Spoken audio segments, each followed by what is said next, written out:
ये जो हमने यहाँ पर आज सीतापुर कटिया में धान की सीधी बिजाई की है, इसमें हमने इसको प्री सोइंग करके खेत को तैयार किया और जिस तरह से आप गेहूं की खेती करते हैं उससे थोड़ी नमी ज़्यादा रखते हुए हमने सीड ड्रिल से इसकी बिजाई की। यहाँ कृषि विज्ञान केंद्र में हमने जो है आज बुआई की तरीकी देखी है, टेक्निक जानी है। ये पहले की टेक्निक से काफ़ी अच्छी हुई है। न्यूज़ पोर्टली एग्रो पाठशाला के इस प्रोग्राम में जो आए हैं, मेरा एक संदेश है, हर फसल की बुआई से पहले लोगों को जागरूक किया जाए। Water resource group, world bank, Jain irrigation और यूपी प्रगति के एक प्रोजेक्ट के माध्यम से, जिसमें हम 10 जिलों में केवीके और किसानों के खेत पर धान की सीधी बिजाई के माध्यम से धान की सफल खेती कैसे कर सकते हैं, उसके अंतर्गत हम आज केवीके कटिया सीतापुर पर हम ये विधि की बुआई कर रहे हैं। इस धान से सीधी बिजाई के सर्वप्रथम तो फायदा ये है कि आप जमीन की उर्वरक शक्ति और ज़मीन की क्वालिटी की बचाव करते हैं। किसान जो हमारे पुरखे जो हमको धान की पौध की बुआई के लिए हमको जो विधि सिखा गए थे, धान कीचड़ बना करके पानी भर करके लगातार पानी भर करके भरे रहने के पकने तक पानी भर रखने के हिसाब से हम पानी किया करते थे। उससे क्या होता था कि पानी की इतनी मात्रा लगती थी, ट्रैक्टर की लाइफ गिरती थी कीचड़ के माध्यम से, किसान की कॉस्ट बढ़ती थी, उसके लिए नर्सरी तैयार करनी पड़ती है, नर्सरी में 2000-2500 रुपये लगते हैं, फिर उसकी रुपाई 20 दिन के बाद जो रुपाई करते हैं उसके लिए 30-3500 रुपये प्रति एकड़ का पैसा देना पड़ता है, और धान की कीचड़ बनाने में, पलेवा करने में और मेड़ बनाने में उसमें लगभग 150 से 2000 रुपये लग जाते हैं। तो धान की सीधी बिजाई में एक ही बारे में एक समय में लार्ज एरिया को एक साथ कवर कर सकते हैं और ये लगभग 8 से 10,000 रुपया प्रति एकड़ आप उसे बचा सकते हैं, अपनी लागत को कम कर सकते हैं। देखिए, जो हमारी साइंटिफिक रिपोर्ट्स के अनुसार हम एक किलो धान उगाने के लिए 3000 से 5000 लीटर पानी प्रति किलो लगता है।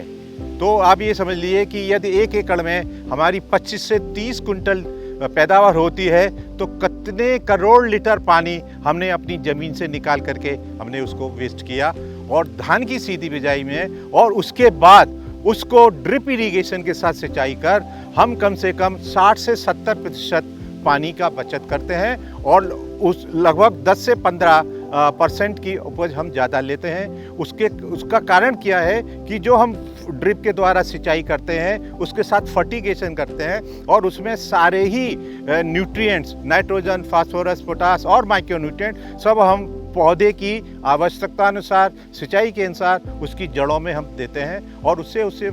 पैदावार की बढ़ोतरी होती है। ये जो हमने यहाँ पर आज सीतापुर कटिया में धान की सीधी बिजाई की है, इसमें हमने इसको प्री सोइंग करके खेत को तैयार किया और जिस तरह से आप गेहूं की खेती करते हैं उससे थोड़ी नमी ज़्यादा रखते हुए हमने सीड ड्रिल से इसकी बिजाई की। धान की सीधी बिजाई में हमेशा ये सबसे एक प्रमुख पॉइंट आपको बिंदु ध्यान रखना है कि बीज की गहराई जो है 2 से 2.5 सेंटीमीटर ही रहे। और इस समय क्योंकि अब समय ज़्यादातर निकल चुका है तो जो किसान भाई मेरा डायरेक्ट सीडर अपना सकते हैं, उनके लिए मेरा ये एक संदेश है कि वो अपना खेत तैयार करें, लेजर लेवलिंग कर लें। लेजर लेवल ना हो तो खेत को अच्छी तरह से तैयार करके आप सूखे खेत में 10 किलो बीज सीड ट्रीट करके आप प्रति एकड़ के हिसाब से 70 किलो NPK 12-32-16 या 50 किलो DAP का आप सीधी बिजाई कर दें। गहराई 2 से 2.5 सेंटीमीटर रखें और आपका खेत जो जमा हो उसके बाद तुरंत ही आप उसमें सिंचाई कर दें और सिंचाई करने के अगले दिन सुबह या उसी समय आप पेंडिमिथलिन का स्प्रे 1.5 लीटर प्रति एकड़ के हिसाब से 160-170 लीटर पानी से उसके पूरी ज़मीन पर आप छिड़काते हैं तो उससे जो खरपतवार बीज के साथ उगने की कोशिश करते हैं वो उनको उगने नहीं देगा और आपका खेत 10-15 दिन तक बीज रहित, वीड रहित रहेगा और आपका जमाव अच्छा होगा।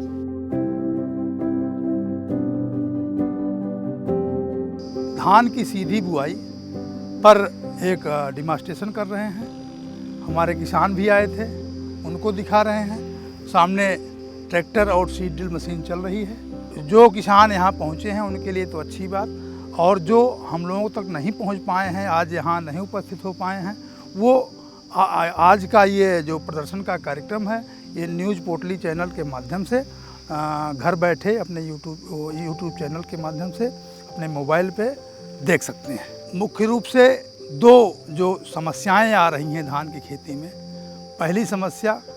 पानी की कमी, वाटर लेवल का नीचे जाना, और दूसरी उससे भी ज़्यादा महत्वपूर्ण समस्या जो खेती में व्यवहारिक रूप से परिलक्षित हो रही है कि श्रमिकों की कमी। तो जब हम सीधी बुआई पर जाते हैं तो 1 एकड़ खेत मुश्किल से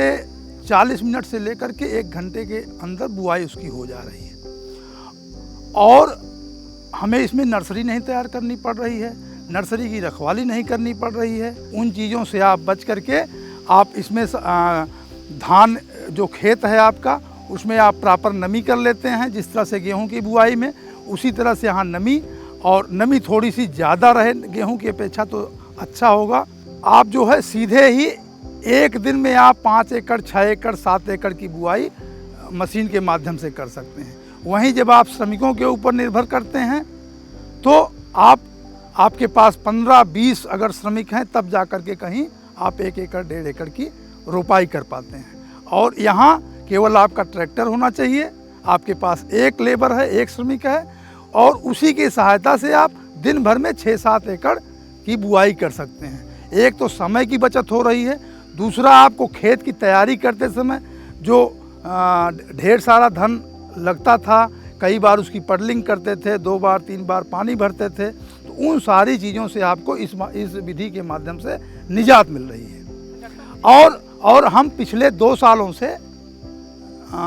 धान की सीधी बुआई पे कार्य किए, प्रदर्शन किए, ट्रायल किए। उसमें ये निकल कर के आया कि जो सीधी बुआई है और जो ट्रांसप्लांटेड राइस है, दोनों की उपज में कोई खास अंतर नहीं है, कभी कभी तो ज़्यादा भी हो जाता है DSR के माध्यम से। सीधी बुआई जब अगर किसान करने जा रहा है तो सबसे जो महत्वपूर्ण है, खेत में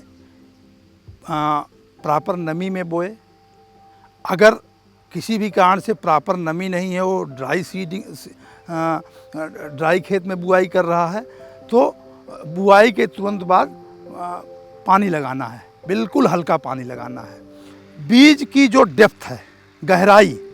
वो 2-2.5 सेंटीमीटर के आसपास, 2 से 2.5 सेंटीमीटर के बीच में ही होनी चाहिए। और तीसरी जो महत्वपूर्ण चीज़ है कि सीधी बुआई के समय, क्योंकि मशीन से ही आप सीड भी डाल रहे हो और फर्टिलाइज़र भी डाल रहे हो, तो DAP और MOP के बजाय जो NPK का जो है 12-32-16 का कम्बिनेशन आता है, उसका प्रयोग करें। क्योंकि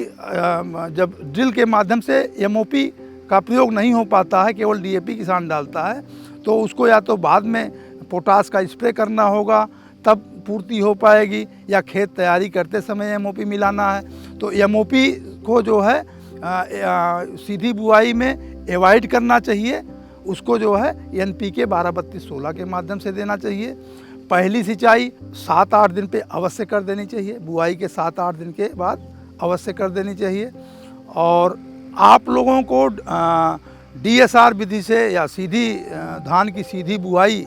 विधि में किसी भी तरह की कोई समस्या आती है, किसी भी तरह की जानकारी आप लेना चाहते हैं, तो आप हमसे सीधे संपर्क कर सकते हैं।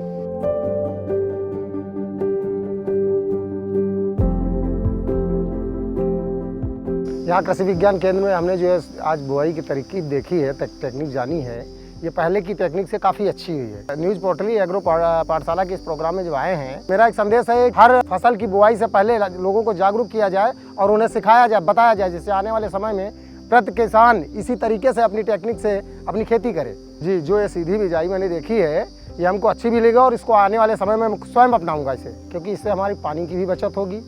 और समय की भी बचत होती है। क्योंकि इधर उधर लाइन की पंक्ति से अलग बीज होता है, इधर काट रहे उधर काट रहे, पंक्ति में काटने में भी आसान रहता है, किसान को भी आराम रहती है। बीज से बीज की दूरी समान रहती है, पंख से पंख की दूरी समान रहती है। तो उस विधि की अपेक्षा ये विधि हमें ज़्यादा उत्तम लगी, अच्छी लगी।